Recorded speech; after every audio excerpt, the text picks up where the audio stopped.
With NBA draft discussion heating up lately because of the draft lottery happening and hype about prospects starting to become prevalent again, I've been looking back at previous drafts and reminiscing about the hype around players near the top of years past. The draft is generally a positive and hopeful time for struggling teams because it offers a chance to bring in some new, fresh young talent that can make a difference for the future. But that doesn't mean that the picks always work out. For every Zion Williamson or Luka Doncic, there are just as many Markelle Fultzes or Anthony Bennett's, and this brings us to the topic of today's video. Today, we'll be discussing a player who rose through the basketball ranks and was seen as a future NBA stud and franchise pillar, only to not only fail to live up to the hype, but also fall completely off the radar of pretty much every basketball fan, and that player is Emmanuel Mudiay. In this video, we'll discuss his journey on the way to the league, what he's accomplished so far in his career, and where exactly things went wrong for him. Before we start though, make sure to like the video and subscribe to the channel as all support is very much appreciated. Now with that being said, let's begin. Emmanuel Mudiay was actually born in the Democratic Republic of the Congo, and at an early age his family was struggling with the hostility of the Second Congo War. They were under constant threat of the instability of the region, and they lived in poverty throughout his period in time living there. Eventually, when Mudiay was 5 years old, his family would seek asylum in the United States and successfully escaped, and from there, things really started to change for the better. Their quality of life was better, they felt safer, and to quote Mudiay's older brother, they really felt like Americans. Basketball played a big part in this, and as he started playing more and more growing up, it became apparent that he had a future in the sport. He started his high school career at Grace Preparatory Academy in Texas, and actually played alongside Isaiah Austin there, who would go on to become a big-time college player at Baylor, but ultimately health concerns would end his career before it would begin. Back to the topic though, in Mudiay's freshman season, he was already a big part of the team, and his playmaking at the point guard position helped him lead them all the way to a state championship victory. After this season, he went on to transfer to Prime Prep Academy, which is also in Texas, and it's a program known for developing elite college and NBA talent, and it would be here that he would take the next step towards becoming a hot commodity in the recruiting scene.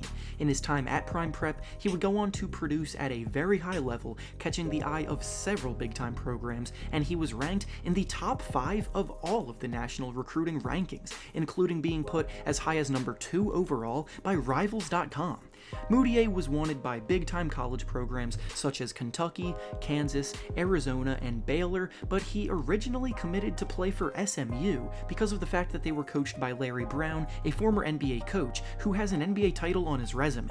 In the summer of 2014, however, he decommitted and opted to go a route that very few at the time had gone before. Instead of playing college basketball in order to stay in the public eye and grow his status amongst scouts, he chose to play professional basketball in China for a year before getting drafted by the NBA. He signed with the Guangdong Southern Tigers for 1 year, and he made $1.2 million for that season, which, if I'm being honest, sounds like a pretty sweet deal. The NCAA is always under fire for how much these college programs make because of the student athletes while paying them nothing, so making over $1 million as an alternative sounds like a great deal to me. The risk, though, was that monitoring his play is much more difficult for NBA scouts to do while he's in China, but his play on the court while there definitely didn't do anything to harm his stock as a prospect.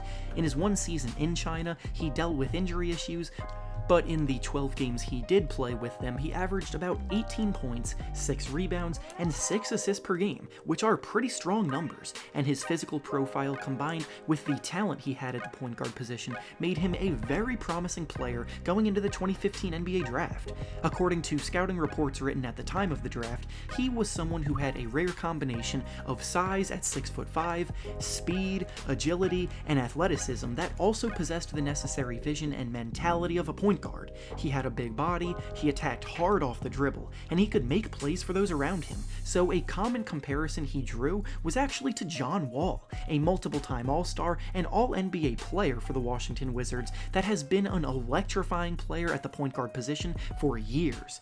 Mudiay would end up getting drafted 7th overall by the Denver Nuggets, proving that going the professional route before making it to the NBA could be a viable option.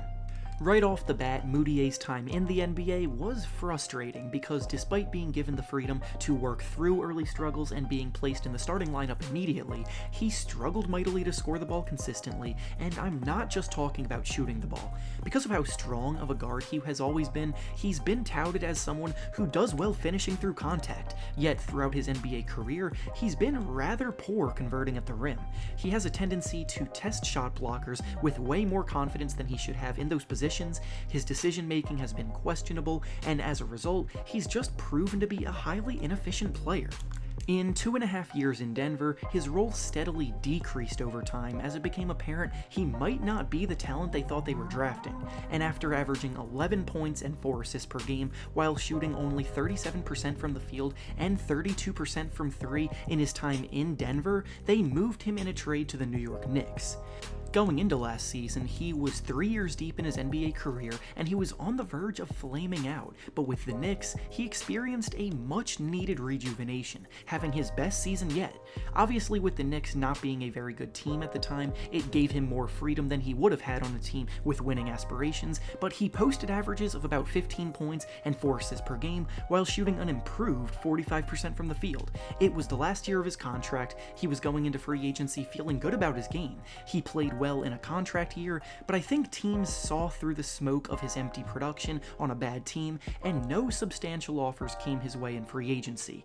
The best he got were some small offers and minimum deals, and he eventually signed with the Utah Jazz on a minimum contract in a sort of prove-it year. This is a guy on the brink of being out of the league. He's no longer viewed as a valuable asset after being taken in the lottery just 5 years ago, and this year in Utah, he's unfortunately had his worst season yet. He's playing fewer minutes than ever before this year, he's scoring fewer points than he's ever had before, and to top it all off, he's now essentially out of the playoff rotation completely. He's had brief spells here and there, but mostly he just plays garbage time now, and with his contract only being for this season, he's set to hit free agency yet again this summer with even less assurance of what his future in the league is and whether or not it's secure. So this leads us to the question, where did things go wrong? Well, in my opinion, this was a classic case of a prospect that was regarded far too highly based on physical attributes instead of their actual performances. Yes, when you look at Mudiay, you see a very strong, big-bodied guard, and his speed and agility are undoubtedly impressive on top of that, but that alone doesn't make a good basketball player. As a point guard, he's always struggled with decision-making and turning the ball over, which is a big no-no for point guards. He's inconsistent on defense despite having the ideal build to be able to defend well, and his lack of consistent shooting makes him a bit of a liability. Obviously, he still has plenty of time to turn things around, as he's only 24 years old, but the clock is certainly ticking. It would certainly be unfortunate to watch a former 7th overall pick flame out like this, and I hope he figures out a way to carve out a role in the league long term, but ultimately his future is completely reliant on the work he puts in to improve. He may not be the next John Wall that we were promised, but he can still be serviceable. And with that being said, that's all I have for you today. Make sure to like the video, subscribe to the channel, and comment down below where you think a good spot for Mudiay to sign this summer would be. Thanks for watching, and I'll see you all next time.